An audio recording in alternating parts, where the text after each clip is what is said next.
নির্বাচন সামনে রেখে দেশের বিভিন্ন স্থলে টহল কার্যক্রম জোরদার করেছে আইন শৃঙ্খলা বাহিনীর সদস্যরা। এই বিষয়ে আরো জানতে সরাসরি যাচ্ছি সিলেটে আমাদের সহকর্মী নাবিল হোসেনের কাছে। নাবিল, নির্বাচনের তো আর খুব বেশি দিন বাকি নেই, এই সময় আইন শৃঙ্খলা বাহিনীর তৎপরতা কেমন দেখছেন? বাংলাদেশে এই প্রথম বার্জার 1 কোটি মালসেন, 1 কোটে পারফেকশন। দেখুন, আর তো কয়েকদিন বাকি নির্বাচনের, ফলে এই মুহূর্তে সর্বোচ্চ সতর্ক অবস্থানে আমরা আইন শৃঙ্খলা রক্ষাকারী বাহিনীকে দেখতে পাচ্ছি। আমরা এই মুহূর্তে আছি শহরের অন্যতম প্রাণকেন্দ্র চৌহাট্টা পয়েন্টে।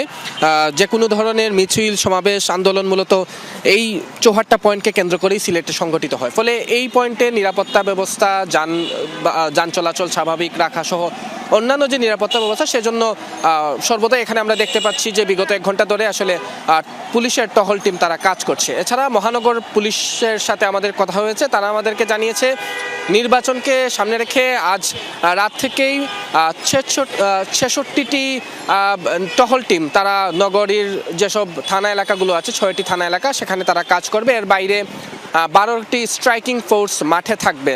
যে কোনো জায়গায় কোনো বড় ধরনের গোলযোগ দেখা দিলে তারা সেখানে গিয়ে পরিস্থিতি নিয়ন্ত্রণের জন্য কাজ করবেন। এর বাইরে আমরা সর্বক্ষণই আসলে সেনাবাহিনীর টহল টিম তাদেরকে এখানে দায়িত্বরত অবস্থায় দেখছি। তারা শহরের বিভিন্ন সড়কে টহল দিচ্ছেন, বিজিবি সদস্যরা দায়িত্ব রয়েছেন, র্যাবের সদস্যরা দায়িত্ব রয়েছেন।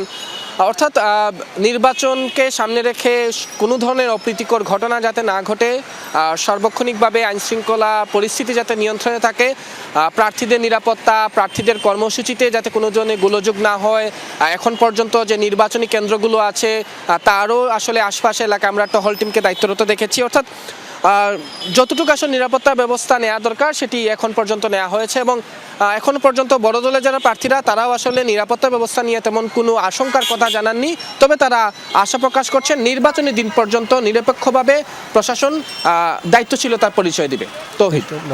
নাবিল, আপনাকে ধন্যবাদ। আমরা সিলেটের আইন শৃঙ্খলা পরিস্থিতির খবর জানছি।